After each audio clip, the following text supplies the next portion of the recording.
My husband wanted to win back his first love, and the worst part was that he did not even bother to hide it. He did everything right in front of me with such calm ease that it almost felt as if the one who should have been ashamed was not him, but me for noticing. He texted her with a kind of excitement I had not seen in our marriage for a very long time. He started dressing with more care, talking more, laughing differently, walking with the air of a man who had just found the real purpose of his life again. And there I was, standing inside the very home I had quietly kept warm for 3 years, watching my husband slowly turn me into the dependable wife, the woman who arrived at the right time, the woman too reasonable to leave, yet never the woman he wanted to pursue with all his heart. I used to think that the woman would be the one who took him away from me. I was wrong. She was the first person to expose who he really was. That was Sabrina's story, and this is the one we are listening to today. If you have ever lived through a marriage that made you feel lonely, even while you were still standing inside it, leave a comment below and subscribe so you can follow more stories like this one. My name is Sabrina. I am 35 years old, and I work in brand strategy in Chicago.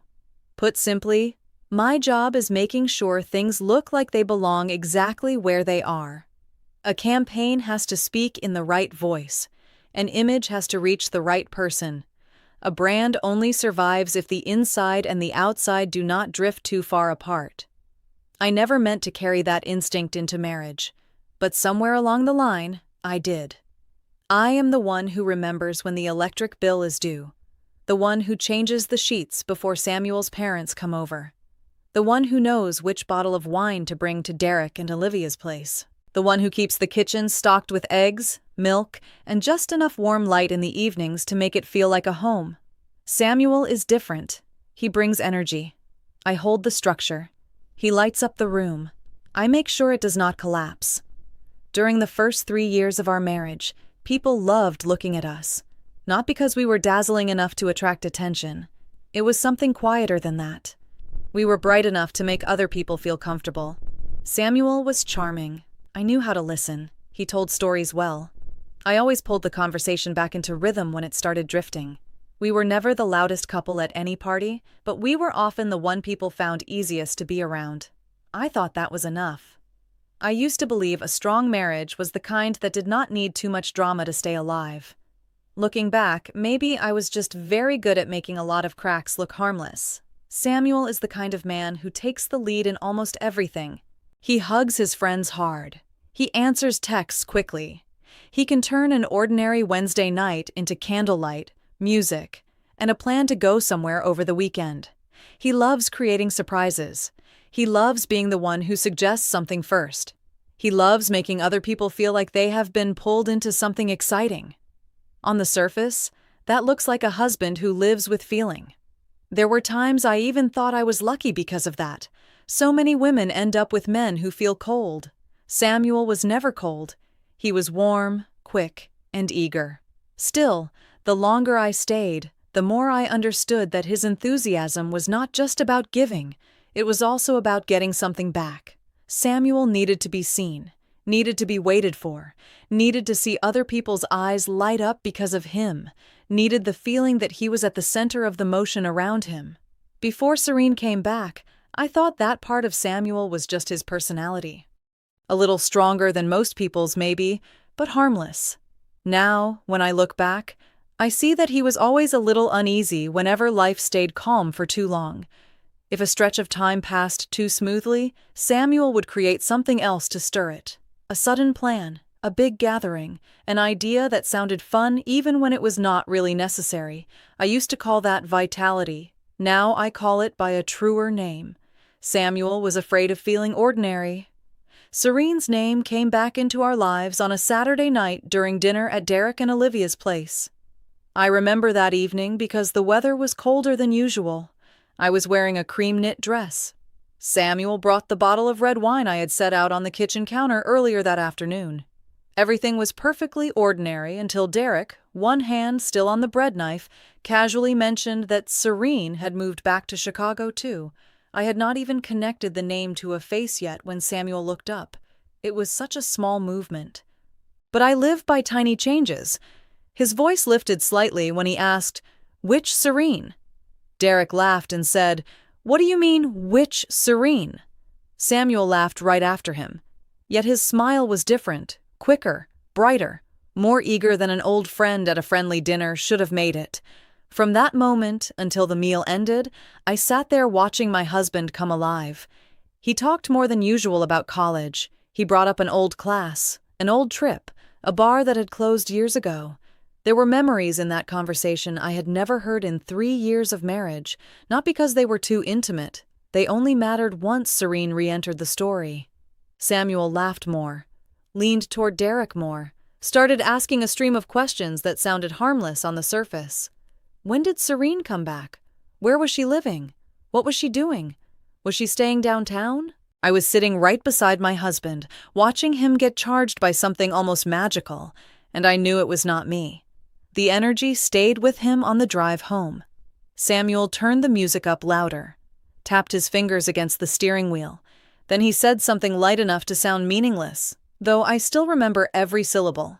"It is crazy that Serene came back at exactly this moment." I asked him what exactly this moment meant. He laughed and said he was just talking. Still, he did not stop there. He told me Serene used to be the kind of person people stayed hung up on for a long time. He said she was smart, quick, and had something about her that made everyone around her feel more interesting. I looked at the long, red reflections of the traffic lights across the car window and realized I was listening to my husband talk about another woman with a kind of light he had not given me in a very long time. From that day on, Serene existed inside my house, even though she had never set foot in it. Samuel mentioned her name at breakfast, in the car, while I was folding clothes fresh from the dryer, a small story about an old class, some detail about the way she used to tie her hair, a memory about how she once hated coffee when it was too bitter. Those details were tiny. The danger was not in their size. The danger was in the feeling behind them. He was not bringing them up as part of an innocent past. He was bringing them up with the sensation of someone who had just rediscovered something he had lost. Samuel started changing small things about himself before he admitted any larger change at all. He bought a new coat, one that fit more closely. He switched cologne. He started working out more regularly. He stood in front of the mirror longer in the mornings. One night, he changed shirts twice, just to go have drinks with old friends. I asked him since when he had started caring so much about shirt cuffs. Samuel laughed and said men had the right to reinvent themselves too. The answer sounded perfectly reasonable. The rest of him did not. That was not the posture of a man trying to get healthier or neater for himself. It was the posture of a man preparing to be looked at closely by one very specific person. Then the lines began to drop into the apartment, lines that made the space feel tighter in a way that was hard to explain. Some people never leave you. Some connections do not fade the way you think they will. Life is funny. Sometimes you just grow up too late. Samuel said those things in the kitchen, in the car, while changing clothes, and even during a bad movie. He said them as if they were simply beautiful thoughts. I heard each one and knew exactly what he was doing. He was teaching those ideas how to live inside our shared life. He was pushing them into the air of our home until they began to sound natural. I tried staying silent. I wanted to see whether the lines would die on their own if I gave them nothing back. They did not. They lasted longer in silence. Samuel liked the pause after those sentences. He liked knowing I had heard him. He liked the feeling of the air in the room shifting because of him. Some people speak to understand themselves. Samuel spoke to watch himself through someone else's reaction. Since Serene came back, I had the growing sense that the reaction he wanted most was no longer mine.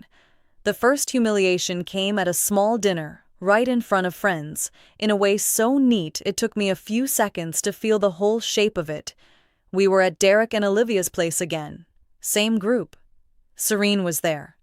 I remember standing by the kitchen counter with a wine glass in my hand, listening to Olivia talk about a project that had fallen apart.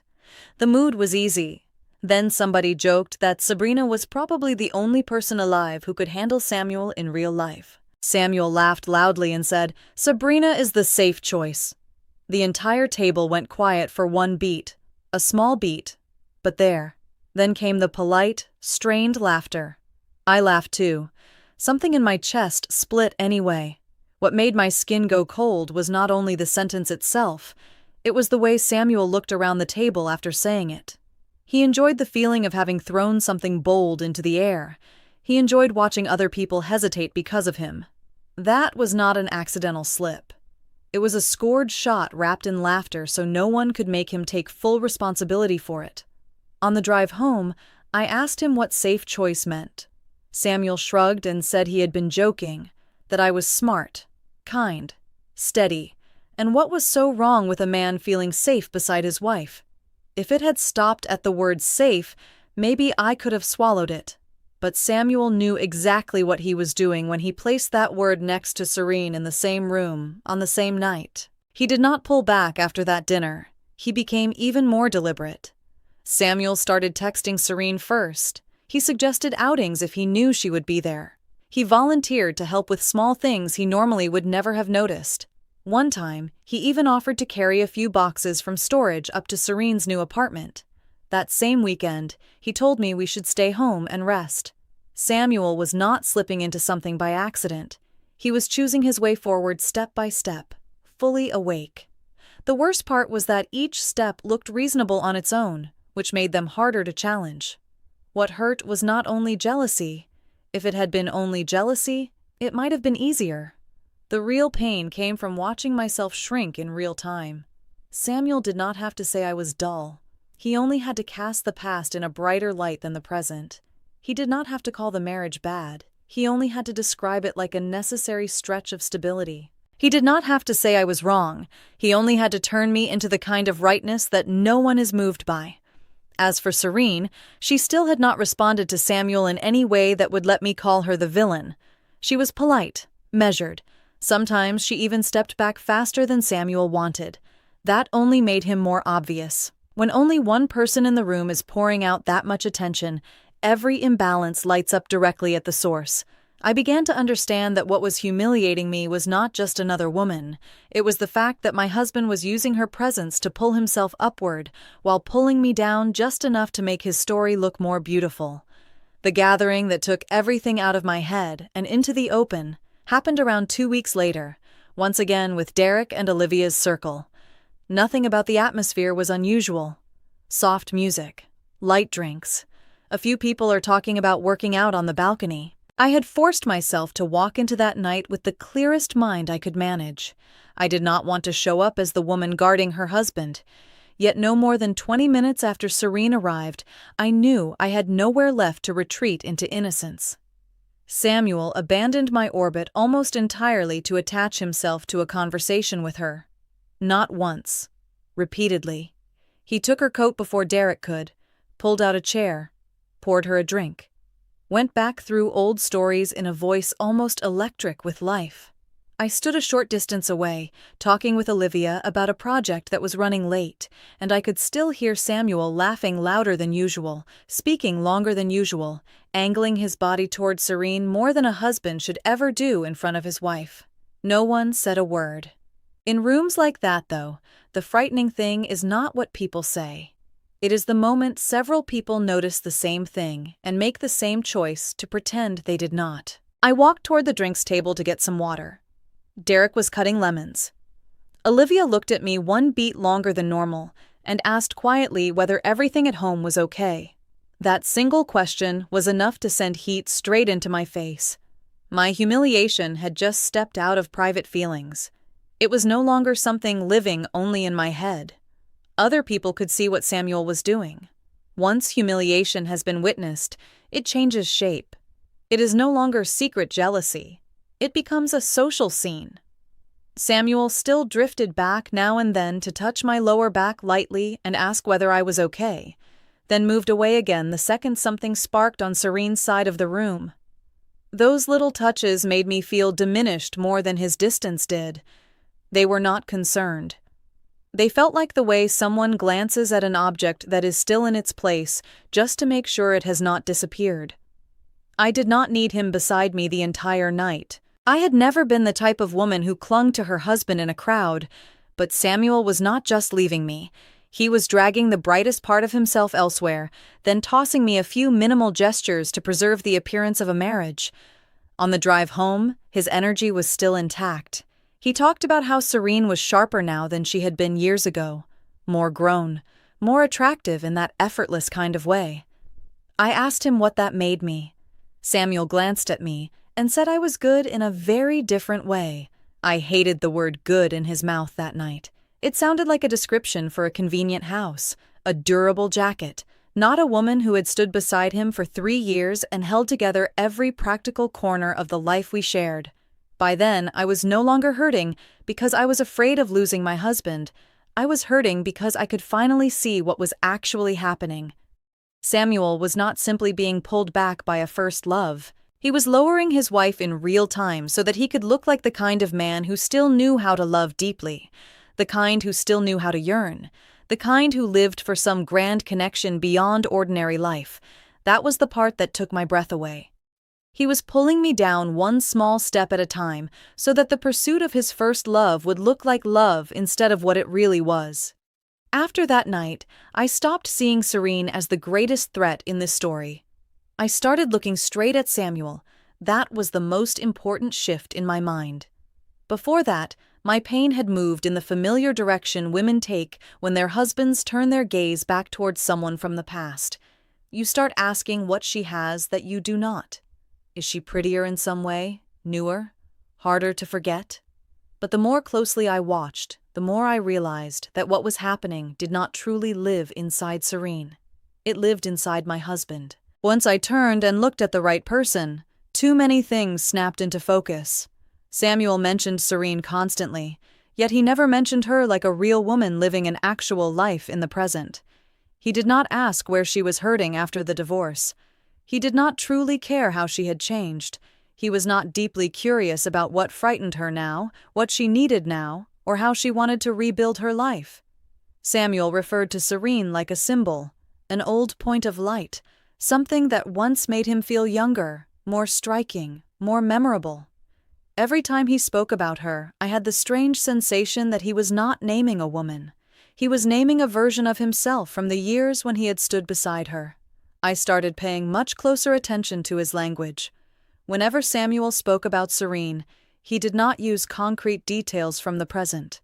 He used the language of memory. He talked about feeling, about timing, about what might have happened, about how certain people can walk in and suddenly light up an entire era of your life. That is not the language of a man falling in love with someone again in the real world. That is the language of a man in love with a memory of himself from an earlier season of his life. Serene was not exactly the destination. She was the doorway that let Samuel step back into the fantasy that he had once been a man whose life had not yet dimmed. The more I thought that through, the calmer I became. I no longer felt frantic in the old way. I no longer needed to know immediately how far Samuel and Serene had gone. I wanted something else. I wanted to understand the nature of what my husband was doing. At first glance, it resembled love. Look at it long enough, though, and it was missing the ground real love needs to stand on. It was too bright only in the places where a person was still admiring himself. The chance to see that more clearly came in a quiet way. One evening, Samuel was in the shower, and his phone was sitting on the dining table. I had never been the type to check my husband's phone. In the first 3 years of our marriage, I had never felt I needed to. Yet that night, the screen lit up while I was clearing dishes. Serene's name appeared. Nothing intimate, just a short message asking for the address of a wine bar Samuel had mentioned in the group. I would have let it go if that had been all, but before the screen dimmed, an earlier message thread flashed beneath it. Just a few lines. Every one of them made me stop still. Samuel had been texting Serene for days, not in the casual rhythm of coffee invitations, but with a pattern too steady to call accidental. He told her that seeing her again had awakened things inside him, that there were parts of himself he had thought were asleep for years, that sometimes life gives you exactly what you need, but not what you have never truly forgotten. The writing was beautiful. Too beautiful. So beautiful it almost made me laugh. Samuel had not written to me like that in a very long time. He was not talking to Serene the way a man talks to a real person. He was writing like he was narrating his own role. I did not keep reading. I did not have to. That was enough. I set the phone back exactly where it had been and went on clearing the table, but something in my mind opened wide. Samuel was not describing Serene as a specific woman. He was describing the feeling of himself in her presence. The way he kept emphasizing how alive he felt, how bright, how restored, all of it circled back to him, not to her.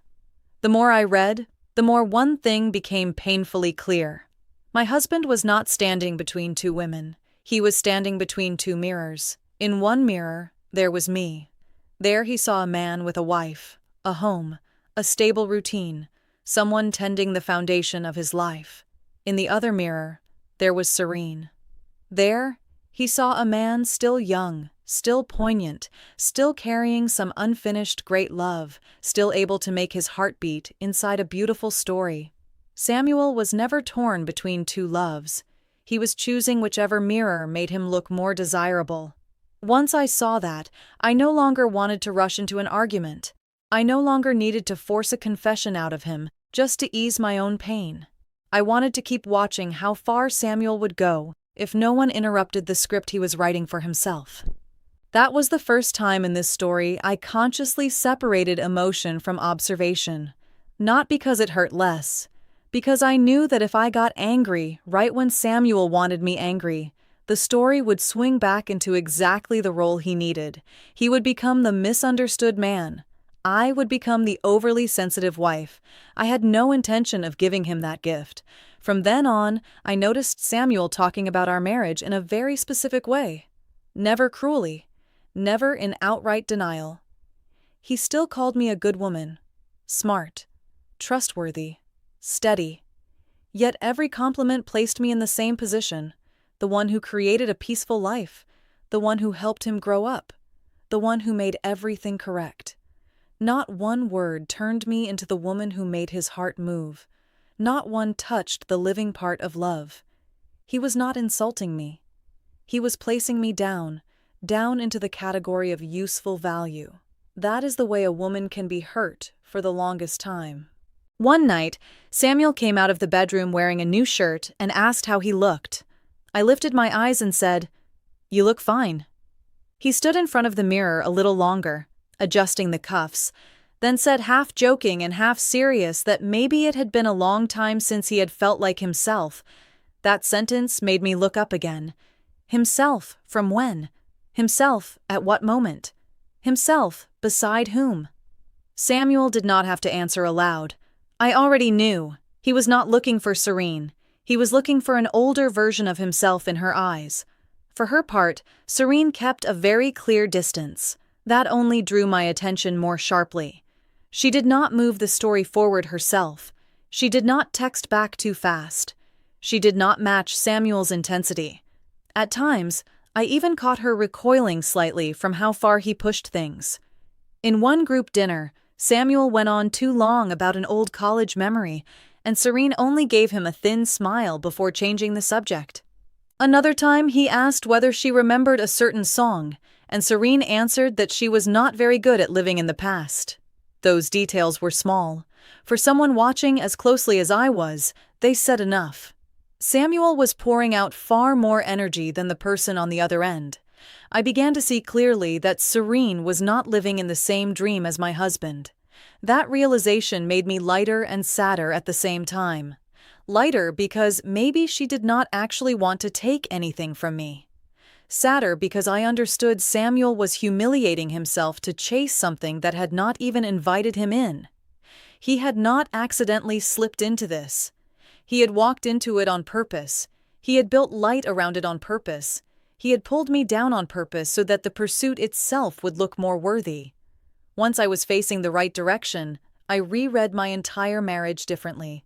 Samuel had always needed to feel that he was inside a story. When we first fell in love, he pursued me beautifully. Long texts, surprise dinners, late-night drives just to get dessert somewhere far away. Back then, I thought that meant he loved me deeply. Perhaps part of it did. Now I understand there was something else in it too. Samuel loved himself in the role of the man being pursued. He loved his own initiative. He loved the look in a woman's eyes when he did something dramatic. Once marriage turned into real life, once love was no longer a chase but electricity bills, bed sheets, both sets of parents, dentist appointments, and dishes after dinner, the part he enjoyed most started losing oxygen. Serene came back at exactly the right moment to make that role flare up again. I remember very clearly the first night I realized I had stopped being jealous in the ordinary way. I was sitting on the edge of the bed, watching Samuel text someone with a face almost glowing, and suddenly I understood I was not competing with another woman anymore. I was competing with a man's fantasy about himself. No wife wins that kind of competition by trying harder to prove she is good, right, or enough. Because the problem is not her.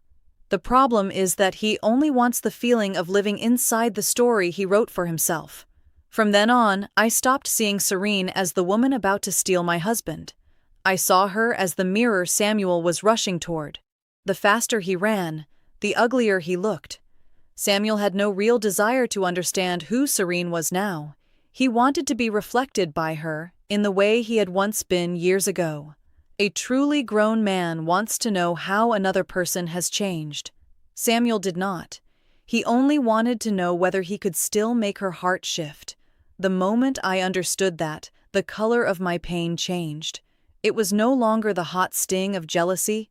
It was colder, cleaner, much sadder. Once you see that your husband does not truly love anyone apart from the feeling of himself, it becomes hard to stay angry in the old way. You simply see, with terrible clarity, how long you stood inside that marriage and how carefully you kept it upright while the man beside you still needed an audience to convince himself his life mattered. I haven't confronted Samuel yet. I did not need to. I simply sat a little longer inside the home I had kept warm for 3 years and looked at our marriage, for the first time, as a structure I had been holding up almost alone. Samuel still thought he was standing between 2 women. I could see much more than that. He was not standing between 2 women. He was standing between 2 mirrors, moving toward the one that made him look more beautiful.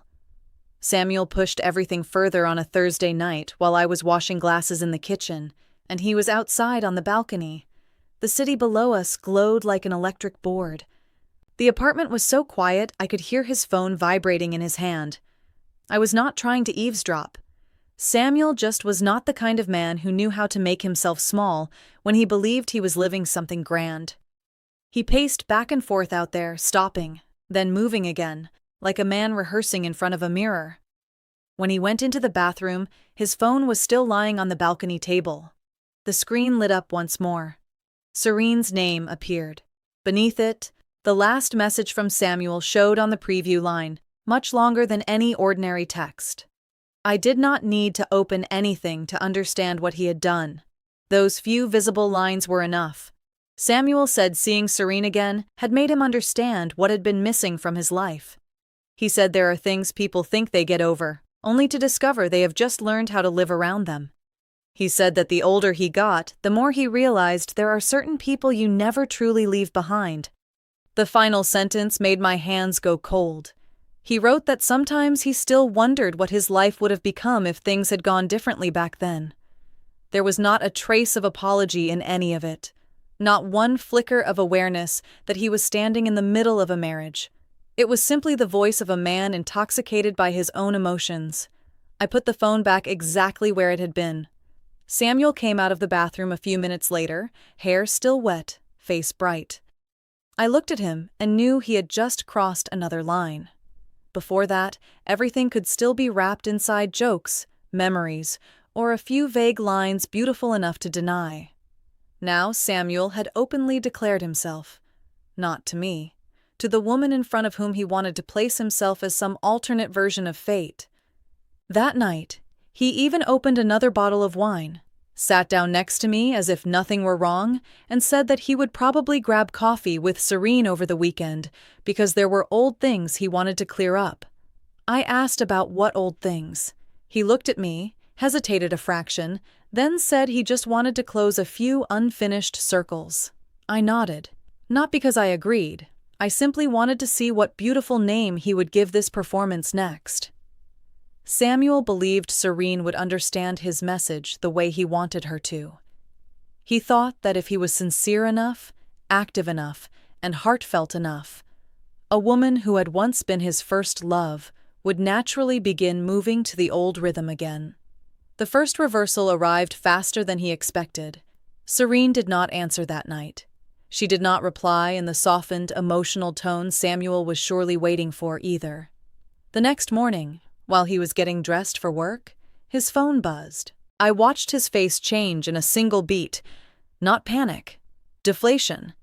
The particular drop of a person who has thrown something into the air, believing it will transform the atmosphere, only to have the other person place it quietly back on the table, colder than before.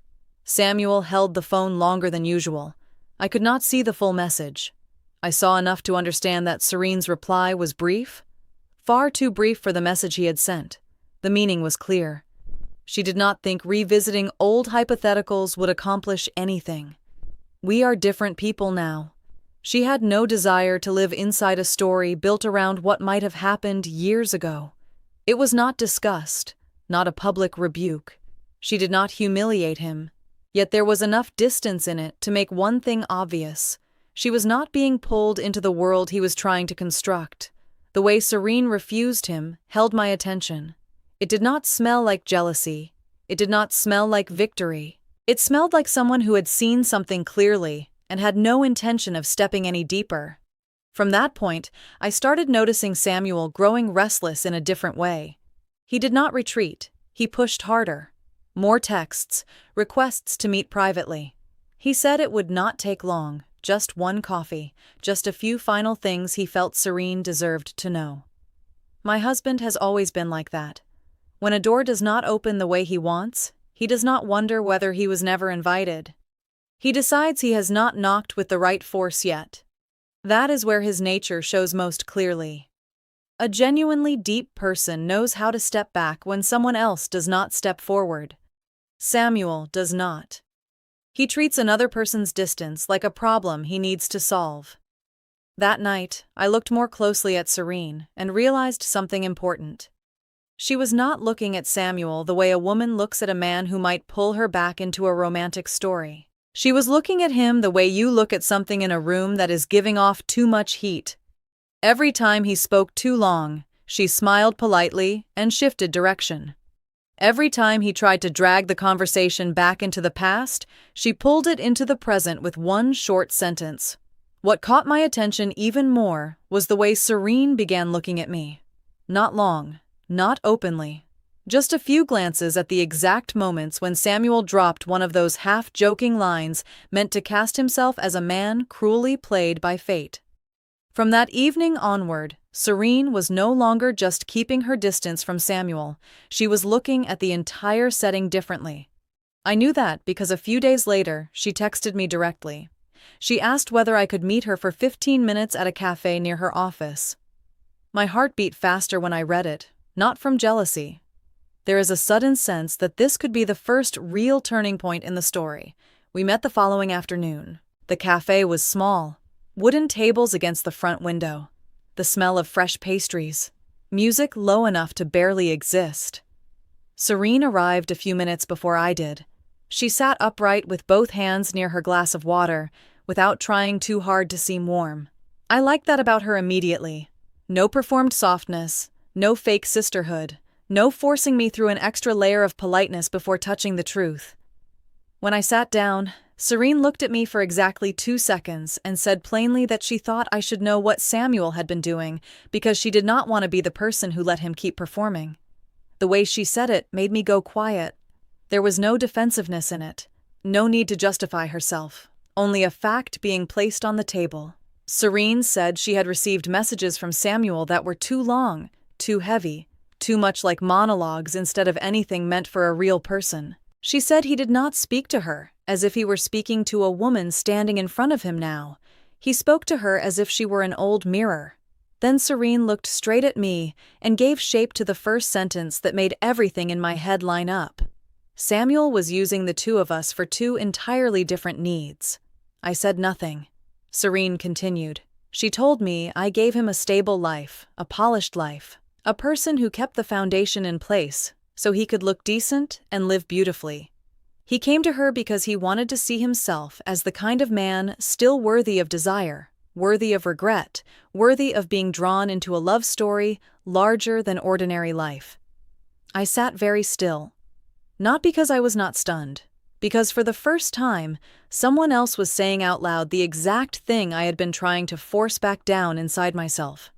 Serene did not say it protectively. She was not gentle. She did not reach across the table. She did not ask whether I was okay. She was simply honest. She told me Samuel did not love anyone.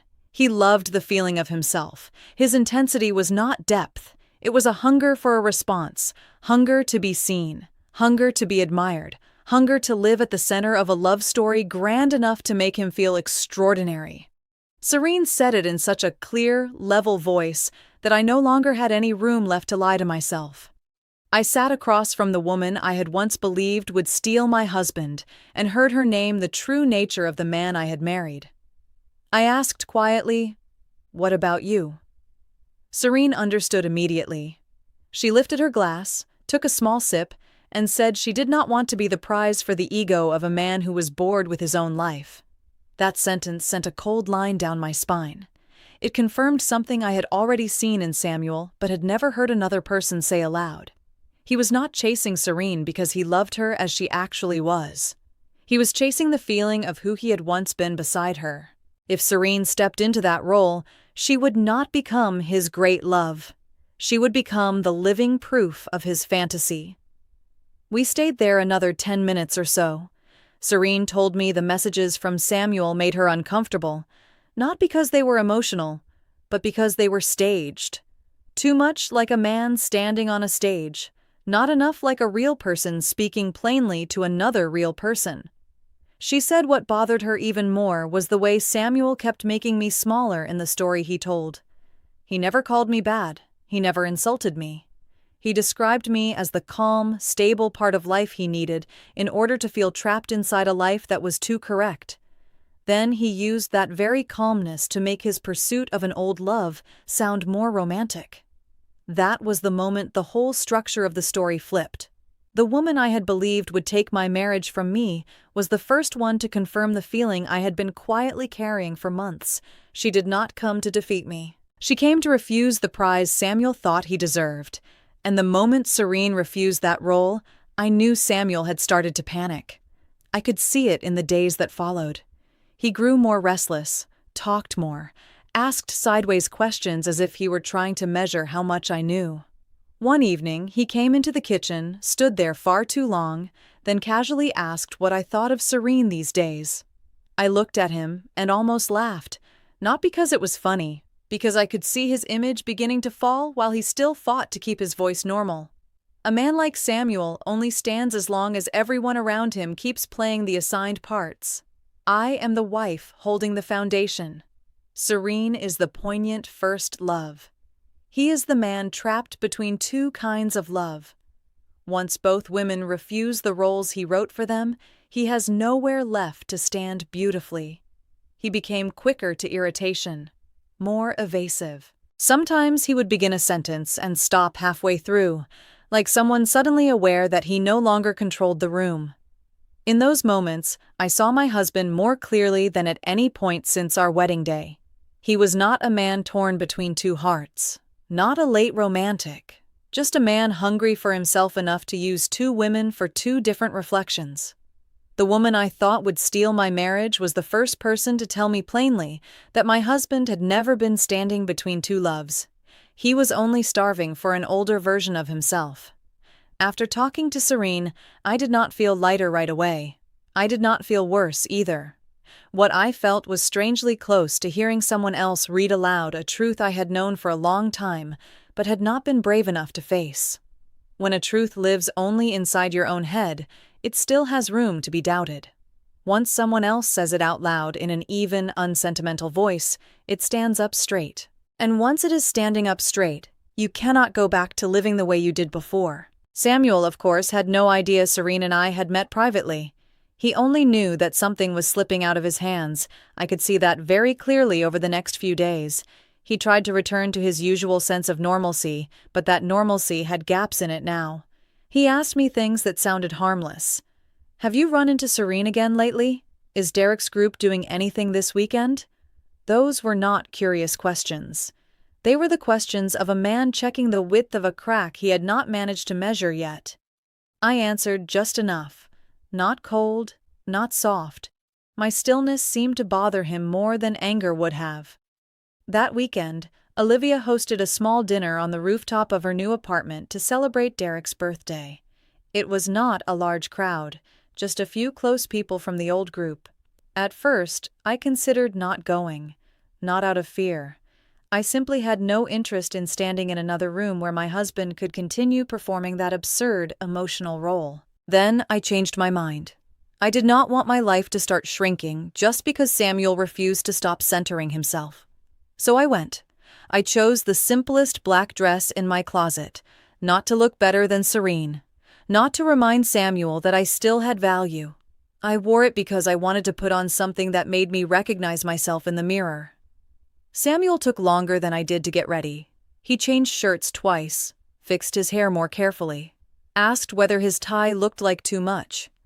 I watched him standing in front of the mirror and understood that he still believed he could save the role. Samuel has always believed that if he is well-placed enough, sincere enough, and eloquent enough, feelings will return to the orbit he wants. What he has never understood is that real feeling does not obey people who are used to living off other people's reactions. When we arrived, the rooftop wind was cold. Strings of yellow lights ran along the railing. Derek was laughing loudly with someone near the drinks table. Olivia hugged me, then pulled me in. I had just set my bag down when I saw Serene at the far end of the rooftop.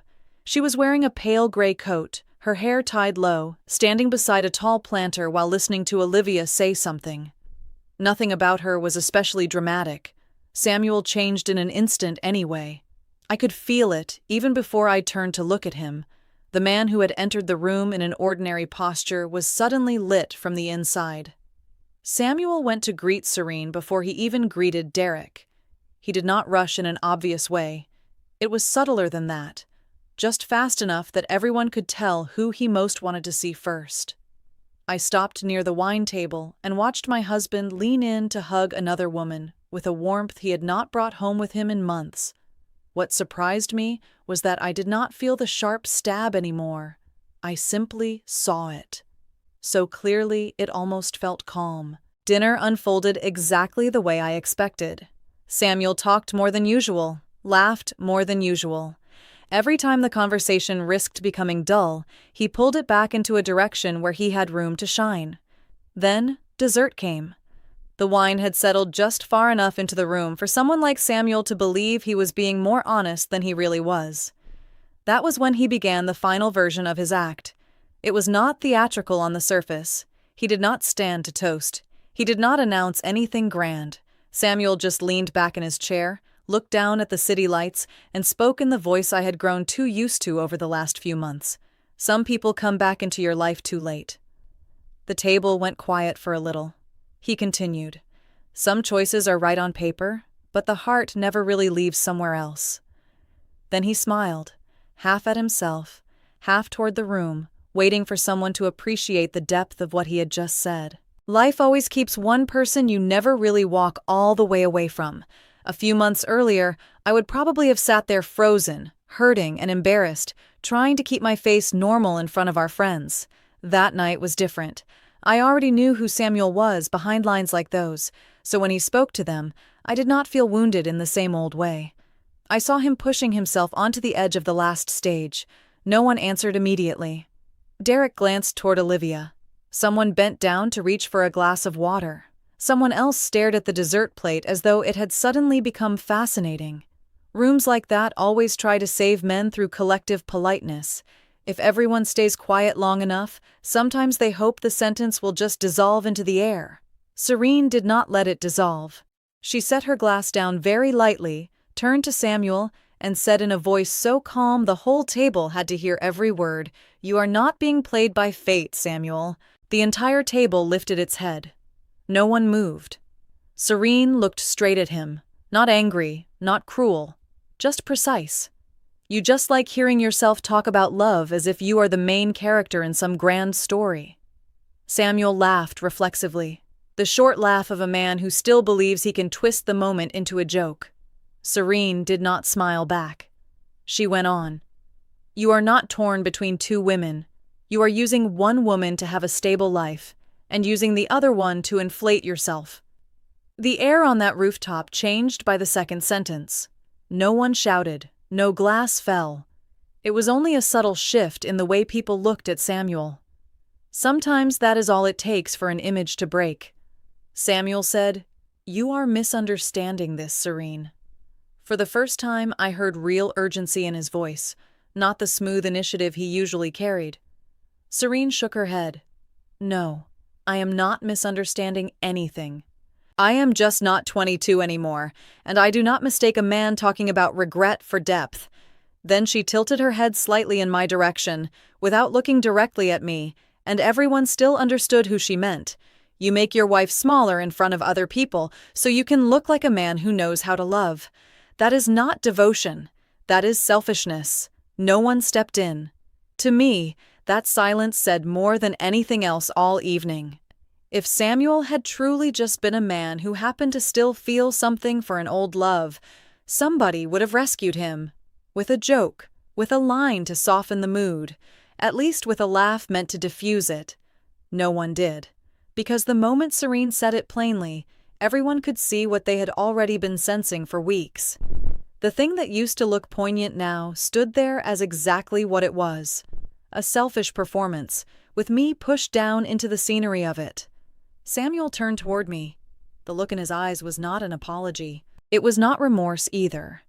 It was the look of a man realizing the audience had changed sides. In someone like Samuel, that is the most frightening loss of all. Not losing a wife, not losing a first love, losing the light he had been standing in. I looked at Samuel one last time in his true form. No longer my husband, no longer a man I needed to save, to protect, or to keep trying to understand a little better. Just a very hollow man living off other people's eyes to feel his own worth. I had once thought Samuel simply had too many feelings. I had thought he was restless, vulnerable to old beauty, and too alive inside himself for his own good. That night, I got a better idea of it. He did not have too many feelings. He had too much ego. I did not argue. I did not ask questions. I did not bring up the messages, the lines from the kitchen, or the nights he had turned me into the safe wife in front of other people. I also did not need to prove I was better than Serene. That was the best thing about that moment. I no longer had to compete for who got chosen. By then, it was obvious that the prize was not worth receiving. Samuel made one last attempt to pull the scene back under his control. He told Serene she was being too harsh. He said things were not as bad as she was making them sound. He said he was only trying to be honest about his feelings. That made Serene laugh for the first time all night. But it was not a soft laugh. She said it very simply. No, Samuel. You are just in love with the feeling of being a man who has a great love story. The real person in front of you has never been what you actually bothered to see. I saw Samuel's eyes shift, very fast. That was the first moment he truly panicked, because Serene had refused the story he had written. She did not soften. She did not melt. She did not become the prize at the end of the pursuit. Once both she and I stepped out of the places he had assigned us, Samuel's image fell hard and fast. A man like that cannot remain standing when both mirrors refuse to reflect the version of himself he loves best. I left the dinner earlier than I had planned. No one tried to stop me. Olivia hugged me tightly near the elevator. Derek only said softly, "If you need anything, call." Serene did not come after me, and I was grateful for that. Some moments do not need extra words. I went down to the garage, sat in the driver's seat, and left the engine off. My hands stayed on the steering wheel for a long time. I did not cry. I did not shake. There was only one strangely clear feeling. I was no longer standing inside Samuel's story. I got back to the apartment first. Samuel came home around 40 minutes later. When he opened the door, I was sitting at the dining table with a stack of blank paper in front of me. Not divorce papers. Not yet. It was only a notebook with the first few lines I had written to myself. The things I would no longer accept. Samuel walked in, stood still for a few seconds, then asked, "How far are you planning to take this?" I looked up at him and knew, in that instant, that I had already left the marriage in my mind. Because his first sentence after everything was not, "I'm sorry." Samuel still believed the problem lived inside other people's reactions to his behavior, not in the behavior itself. I answered quietly, "I do not have to take anything anywhere. I am just not standing here anymore." Samuel looked at me as though he did not understand. He asked what that was supposed to mean. I told him I was not competing with Serene for him. I did not need to prove I was better than she was. I simply had no interest left in being the background for the story he wanted to tell about himself. He started to say something else, then stopped. Maybe because it was the first time he had heard me speak without even a trace of wanting to keep him with me. Serene did not stay either. To me, that was the most beautiful part of the ending. She did not take Samuel. She did not accept the role of destined first love. She did not accept the prize he believed he was attractive enough to reclaim. And because of that, Samuel lost both things at once. He lost the wife who had held the foundation of his life together, and he lost the fantasy that his old first love would come back and confirm that he was still a man worth running toward. I did not lose a man that night. I took back things that mattered more: my dignity, my clarity, my right not to serve as anyone's backdrop again. I understood that I was not the one left behind. I was the one who walked out before I was ground down any further. Those two things are completely different. A person who is left behind is still standing inside someone else's story. A person who walks out is not. That evening, I did not pack heavily. I did not throw a ring. I did not perform a breakup worthy of memory. I only moved through the apartment very slowly. I folded the blanket on the chair. I switched off one of the yellow kitchen lights. I put the half-full wine glass into the sink. Small actions, ordinary enough to feel almost meaningless. Yet while I was doing them, I knew with perfect clarity that it was the last time I would move through that space as someone still waiting to be chosen by Samuel. From that point on, I was returning to my own story. He used to think I would be the one left behind while he ran after his first love. In the end, though, both Serene and I saw the same thing when we looked at him. A man so wildly in love with himself that he would never be able to truly love anyone else. Hello, everyone. I'm Sophia, the person who walks alongside you through these family stories. You just heard Sabrina's story, the story of a woman who did not lose her husband in the way people usually imagine, but walked out of her marriage at the exact moment she realized she was being used as the backdrop for someone else's fantasy. Before I go any deeper, I want to ask you something very real. Have you ever been in a relationship where you were never directly insulted, yet still felt yourself becoming smaller in the way the other person spoke about you? And if you have, did you see it early, or did it take things going too far before you finally named it? What makes this story different from so many other infidelity stories is not the fact that Samuel went after his first love. What makes it worth sitting with is the way he did it. He was not sneaky. He was not hiding. Quite the opposite. He did almost everything in the open. Only he wrapped it all in language that sounded emotional, even poetic. That is exactly where the danger lives. When disrespect wears the costume of depth, people around it hesitate. They become afraid to call it by its real name. Meanwhile, the person being hurt, in this case Sabrina, gets pushed into doubting her own instincts. Let us be blunt for a moment. Samuel is not the kind of man who loses control because of love. He is deeply controlled. He knows what he is saying. He knows the image he is building. He needs other people's reactions to keep that image alive. Men like that do not really need two women. They need two mirrors. One mirror shows them as stable, decent, successful, and settled. The other shows them as desirable, unforgettable, and still worthy of being pursued. Once you understand that, the story stops being a simple triangle. It becomes a structure built to feed the ego. One detail I really value in this story is Serene's role. In many familiar versions of this kind of plot, the other woman gets written as the villain. Here, Serene is the person standing outside the illusion. Because she is outside it, she sees Samuel more clearly than Sabrina can at first. That rings true to life. The person inside a relationship is bound by emotion, memory, duty. The outsider, if they need nothing from the relationship, can look directly at the truth without having to defend themselves or explain it away. The moment Serene speaks in front of everyone is not just a twist. It is the point where the whole room is forced to rethink how they have understood Samuel all along. Notice what does not happen. No one screams. No one erupts. The air simply changes. That is how truth often works in real life. It does not have to be loud. It only has to land in exactly the right place. Once it does, whatever looked romantic before suddenly reveals itself as selfish. Now, let us come back to Sabrina. Her deepest pain is not the idea that her husband might love somebody else. Her deepest pain is being dragged downward in public so she can serve as the contrast that makes his story shine. A lot of women live through that and still struggle to name it. You are not being hit. You are not being shouted at. You are not even being openly betrayed at first. You are simply moved, little by little, into the role of the stable one, the reasonable one, the correct one, never the one who stirs the heart. Over time, you begin to believe you should be grateful for that place. The biggest lesson here is not about leaving fast or leaving slowly. It is about seeing clearly. A lot of men do not actually love the old woman or the new woman.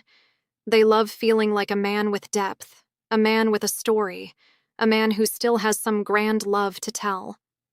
In order to keep that feeling alive, they will wound the person closest to them in extremely subtle ways, not with overt violence, with narrative, by retelling reality so that their ego looks larger inside it. The ending matters because nobody wins by possessing the man. Sabrina does not keep him. Serene does not take him.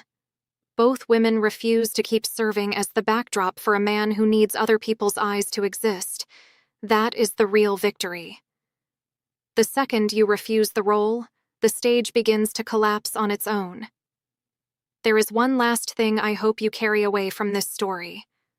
A relationship does not become toxic the day another woman enters it. It becomes toxic the day you realize you are no longer being loved as a full human being. You are only being kept because you are useful, correct, fitting, convenient, or because the other person needs you to make them look better. The moment you have to shrink so someone else can feel larger, it is no longer love. If you have ever watched someone hurt the person beside them just to seem deeper, leave me too in the comments below. Not to condemn anyone, to remind each other that we have the right to recognize these things sooner. If this story made you think of your own life or of someone you know, you can also send your story to the channel's email. It may become the next story we listen to together. And as always, if stories like this help you see family, love, and human relationships a little more clearly, do not forget to like the video and subscribe so you do not miss the next one. I'm Sophia, and I'll see you in the next story.